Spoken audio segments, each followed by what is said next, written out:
A new table saw and a new table saw mount for the Paulk Smart Station. I'm going to tell you all about it, but first, a word from our sponsor. I'm Ron Paulk, and this is the Smart Wood Shop. If you want to get a set of plans to build a smart wood shop for yourself, the brand new Paulk Smart Station or Paulk Smart Bench, link in the description of the video down below. No surprise, the new table saw is the DeWalt cordless.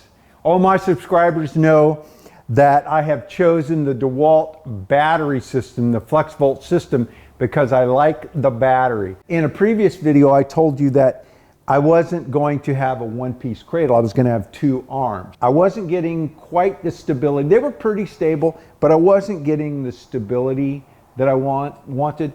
Plus, the efficiency of installing two pieces, it seemed like it was taking a little more effort. There's always compromises. So the compromise with this one is now I have one piece that's larger. I can put it on the shelf where this saw goes and then just set the saw inside of it. So it's not going to really take up any extra space. Saw doesn't have to have really specific placement like the miter saw does.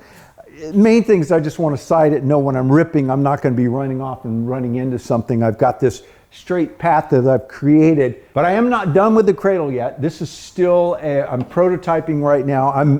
I'm close, I'm 80% there, but I'm going to refine it a little bit. It's pretty light. I'm using this Primcore Pro plywood, so this thing is very, very light, but I'm going to cut away some more. With the saw set up in its transport mode, the fence tucks underneath here, the blade guard, dust collector snaps in on the side, and then all I have to do is grab the handle on the side and it's ready to go. And see, I can carry that one-handed. And then the cradle is mounted with two of these Smart Connects.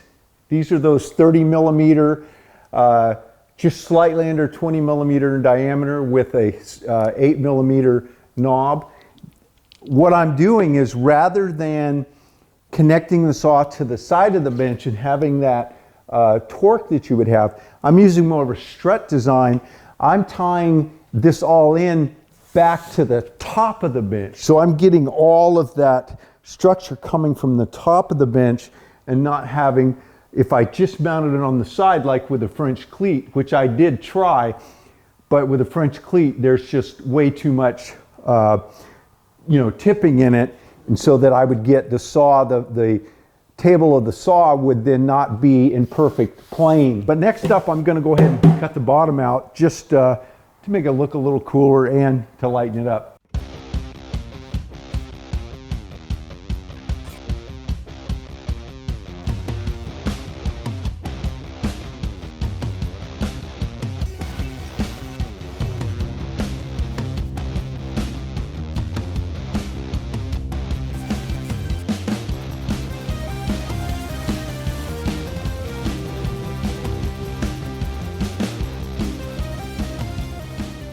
Well, I'm liking it so far. It's pretty light. It's going to be easy to move around and easy to set up. If you like these videos, take just a split second to give me a thumbs up. You really help with the algorithm and help other people find the channel and help me grow the channel. Also, if you want to make sure you don't miss when I put up a video, be sure to subscribe. And it's important to ring that bell so you'll let YouTube know to tell you when I put up a new video. Thanks for dropping into the Smart Wood Shop. You stay safe and have a great day.